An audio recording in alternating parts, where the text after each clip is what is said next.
Bonsoir amis et fans de Livio Empire. Alors, comment est-ce que vous allez aujourd'hui? J'ai un petit message à passer. Et ce message s'adresse à tous ceux qui portent un poids sur le cœur. À tous ceux qui se culpabilisent par rapport à quelque chose qu'ils auraient peut-être fait ou quelque chose qu'ils n'auraient pas fait à un moment où c'était trop tard. Eh bien, laissez-moi vous dire que tout ceci ne vous aide pas. Tout ceci vous crée des complications, que ce soit au niveau du cœur ou que ce soit au niveau de l'organisme, au niveau de votre santé. Tout ceci ne vous aide pas. Et oui, trouvez le moyen de vous libérer de cette culpabilité. Trouvez le moyen de vous décharger de ce poids. Parce que sinon, vous serez toujours enclin à couver quelque chose sur le plan sanitaire. Si ce n'est pas des maux de cœur, ce sera peut-être un mal de tête, ce sera peut-être des courbatures. Il y aura toujours des répercussions sur votre santé et votre bien-être, votre mental. Alors je vous en prie, si vous êtes dans le cas, si vous vous retrouvez dans le cas, cherchez à vous faire aider. Il y en a qui ne peuvent pas le faire seuls. Cherchez à vous faire aider. C'est tout pour la rubrique message à passer. Maintenant, nous allons commencer avec la rubrique feuilleton. On se retrouve dans quelques instants pour la rubrique feuilleton. Piège du destin de Mr. Yao Kumonji Midorun. Chapitre 18.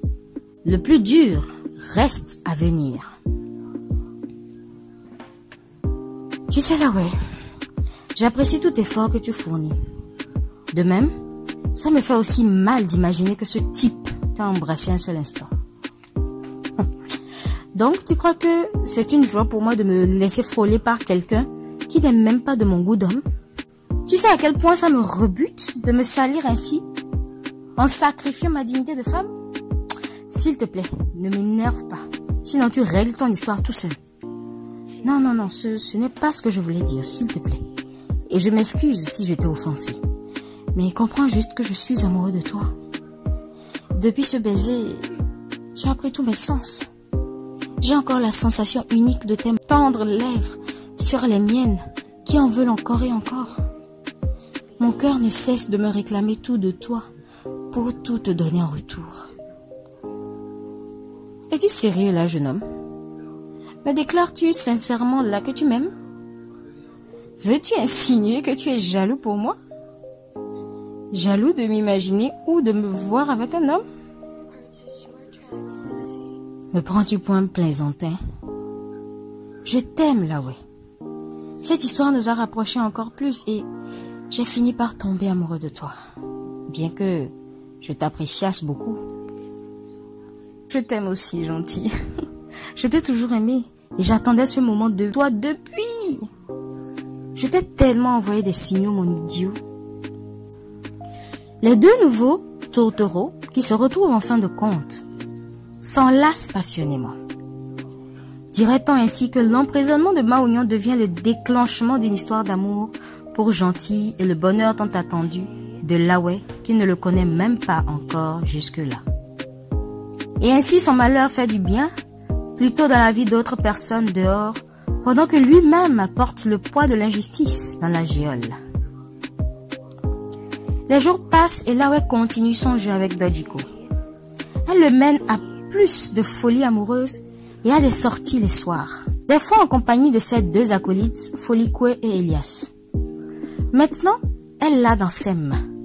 Il lui reste à lui soutirer de sa bouche le but de sa mission dans cette illusion d'amour qu'elle mène avec lui. Mais comment? Elle y pense. Autour d'une table en ville ce soir au bord du boulevard du 13, dans un restaurant de la place, Dojiko et Laoué sont. Un dîner en couple. Chacun avec une bouteille de bière pour accompagner leur plat. Ils causent et mangent, profitant de la soirée, tranquillement. Tu sais, Dojiko, entre deux gorgées, évoque Lawe. J'aime bien m'éclater avec toi et tes amis. Ils sont si sympas. Ah bon? Ils ont quoi de si spécial selon toi, chérie? Bah, juste comme ça. D'habitude, les gens qui travaillent ensemble ne se lient pas amitié ainsi. Mais vous, c'est différent. Vous vous entendez bien, comme si vous avez des choses en commun. Si tu le dis. Néanmoins, ce n'est pas aussi ça entre nous. Même si nous avons peut-être des choses en commun. En tout cas, moi, je les aime bien.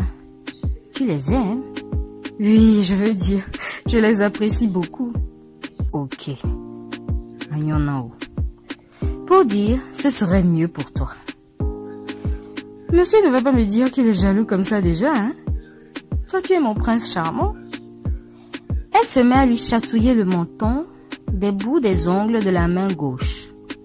Dojiko la regardant dans les yeux. Tu es encore très belle ce soir, chérie. Et toi, le plus belle âme ici. Non, tu m'adules.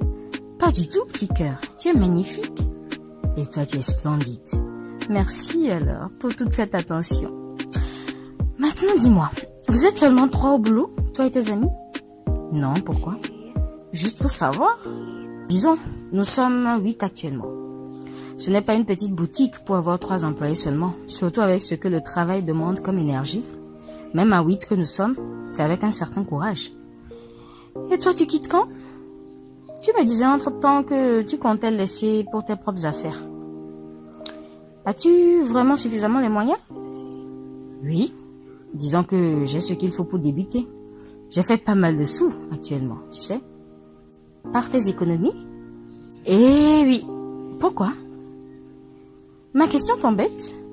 Non, pas ça. Bon, finissons le repas et profitons de ce bon moment malluisance. Lawe change brusquement son humeur. Elle coupe toute parole et tourne sa fourchette dans son plat dans lequel elle noie toute son attention sans plus manger. Tu as quoi, Lawe? Mange, non? Elle lève les yeux pour regarder Dojiko, émet un léger soupir et recommence son manège pendant un instant. Elle tire un coup de sa bière puis laisse la fourchette. Je crois que j'en ai assez pour ce soir. Tu as quoi du coup, Lawe? Non, je n'ai rien. Je vois que je dois rentrer maintenant. Mais non, chérie, nous... Déjà, elle se lève pour partir. Non mais, attends, Lawe. Il y a quoi qui ne va pas, s'il te plaît? Je dis qu'il me faut rentrer maintenant. Toi, finis ton repas, non? Je t'appelle d'arriver à la maison. Elle est difficile à arrêter. Et Dojiko ne peut pas la suivre, du coup, sans avoir réglé la facture.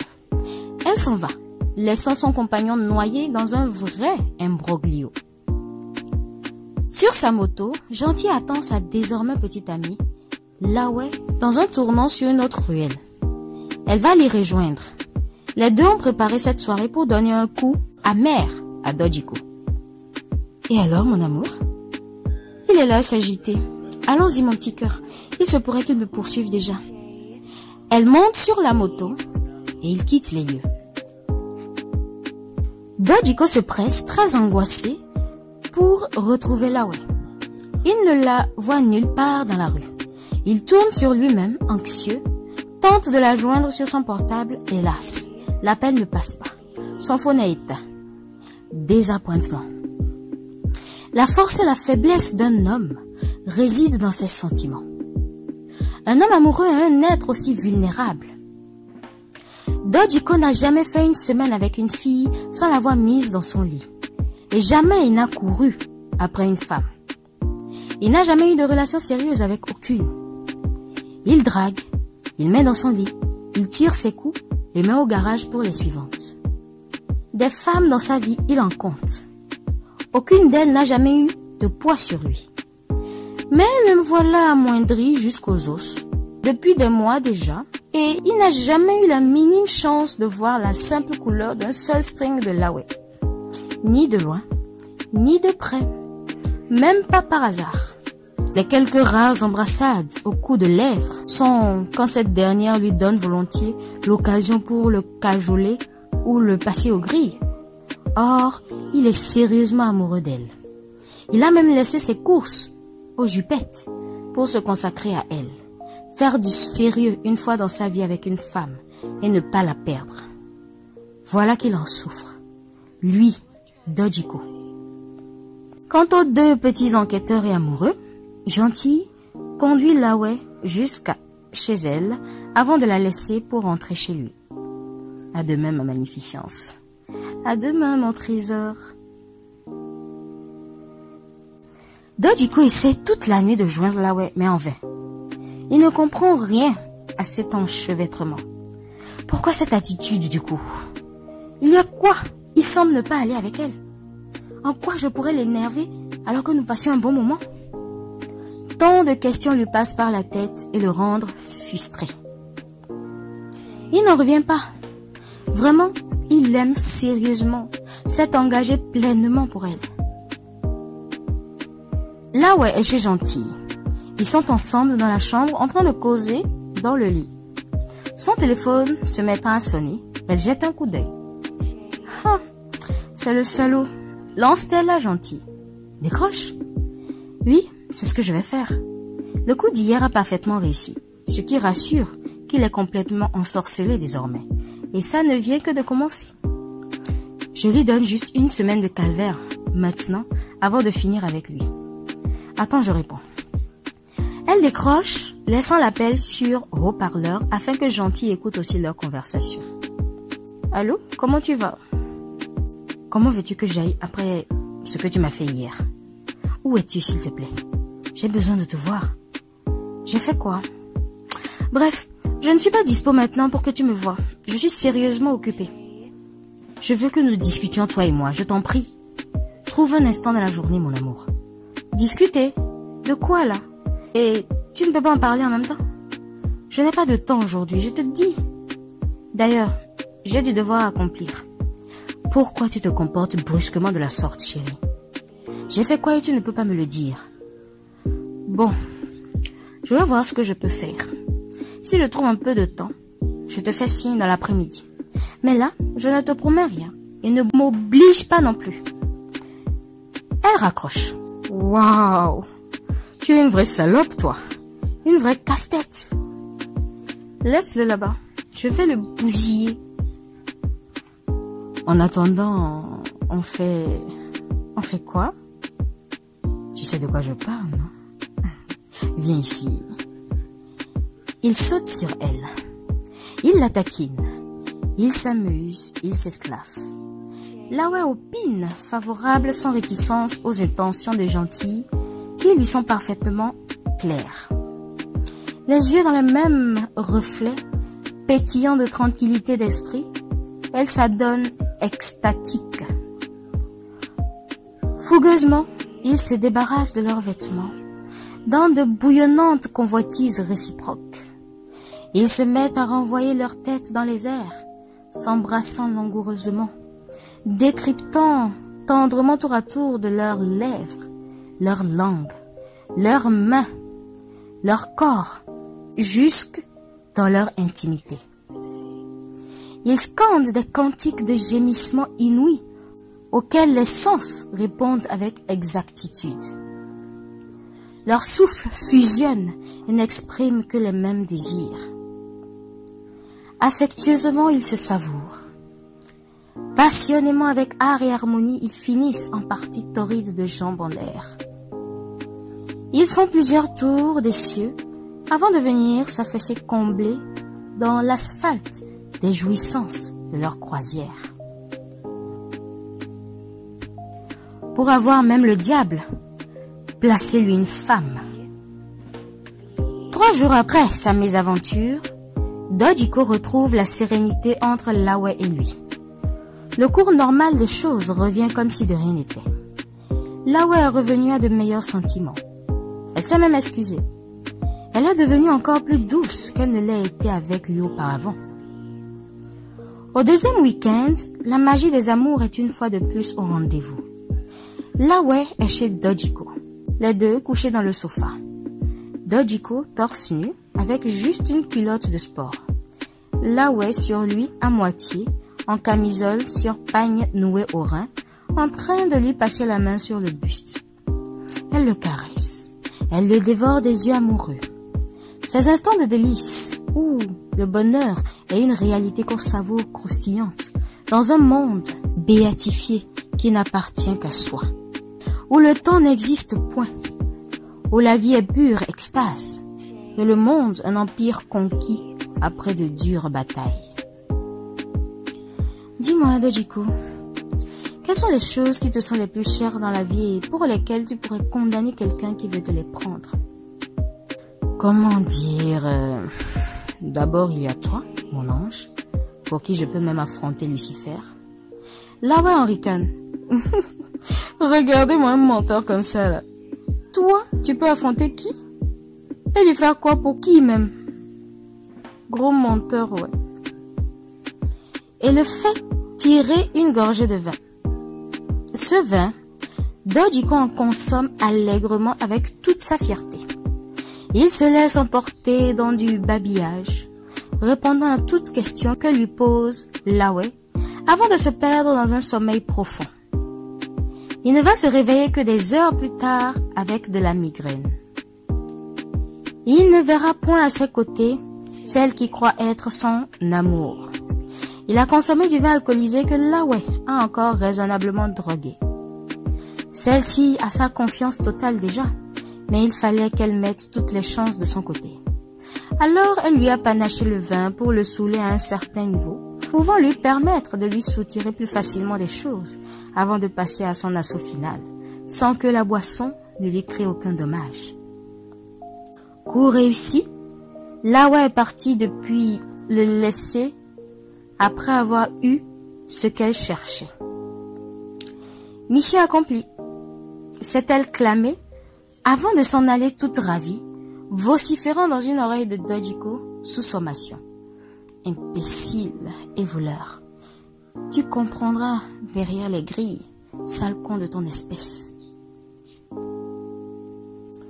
Bien avant que Dojiko ne soit plongé dans un sommeil de saoulé, il a narré à Lawe comment ses amis et lui se sont pris pour vider le magasin et emporter la caisse sans laisser les traces. Ils avaient planifié, lui qui est à la tête, Elias et Folikwe, pour profiter d'un temps de toilette de Maognon pour décalquer les clés, celles de la boutique et celles de la caisse, sur du savon et aller en tirer des copies. Une nuit, cette nuit fatale pour Maognon, ils sont venus, mais protégés avec des gants pour ne laisser d'empreinte nulle part. Ils ouvrent le magasin pour faire leur magouille, pour se venger de Maognon qui, à peine venu, est devenu le chouchou du patron et leur supérieur. Il fallait le dégager du magasin. Par la suite, ils ne cessaient de puiser dans la vente de leur patron, qui ne se rendait compte de rien, bien qu'il remarquait ses chiffres d'affaires chuter considérablement depuis l'incident. Lawe a pris soin de tout enregistrer sur son portable. Elle a fouillé aussi le portable de Dojiko pour y repêcher des choses. Parfaite mission. Dojiko et ses compagnons inopportuns ont maintenant les narines au fond de l'océan. Agbe m'appelait après que Gentil ait tout narré. Ce n'est pas vrai. Je ne peux pas croire à tout ce que je viens d'entendre, Dojiko. C'est vrai? Moi, Lawe, je suis là. Il peut refuser? Les enregistrements sont là, ici, dans mon portable. Elle lève un peu le portable pour le montrer et le touche de l'index de l'autre main, ironiquement. Il y a de plus une copie avec le commissaire, ajoute-t-elle. Dojiko jette un regard méprisant que mortel sur elle. Quant à Gentil, il dit à son père, « Daddy, tu vois maintenant, quand je te parlais, qu'il y a une erreur dans cette histoire. Tu ne faisais qu'à ta tête. Maintenant, je vais voir comment tu vas t'y prendre pour réparer tout ce tort. Pour ta gouverne, à cause de toi et ton entêtement, la maman de Maognon s'est fait interner pour avoir perdu la raison suite à l'emprisonnement illogique de son fils. Fils que tu as emmené tel un vulgaire criminel chez elle dans leur village avant d'aller l'enfermer sous prétexte que tu perquisitionnais.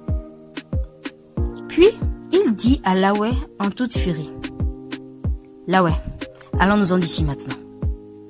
Il sort du commissariat avec évidemment du mépris pour son père. Lawe le suit aussi, mais jette ceci avant à Dodjiko. Tu vas payer aussi pour mes baisers et chacun de mes instants passés avec toi. Fais bien le calcul du temps que tu vas passer en prison. Si tu savais à quel point tu me répugnais quand tu me touchais. Et tu pensais que je pourrais m'offrir à un rebutant comme toi jusqu'à aller au sexe? Moi, Lawe, la déesse des eaux, sacrilège. Elle rit aux éclats.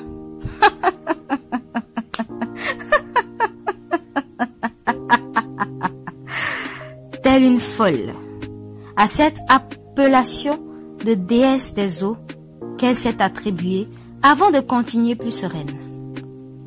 Je me suis sacrifiée dans tout ce dégoût pour te plonger. Mission accomplie, je m'en vais, mon très cher amour.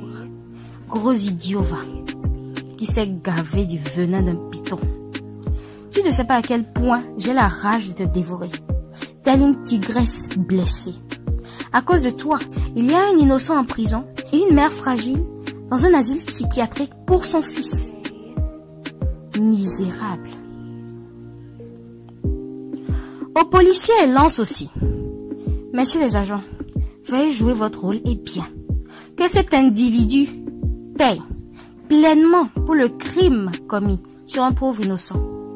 Des gens comme lui, notre société n'en a plus besoin.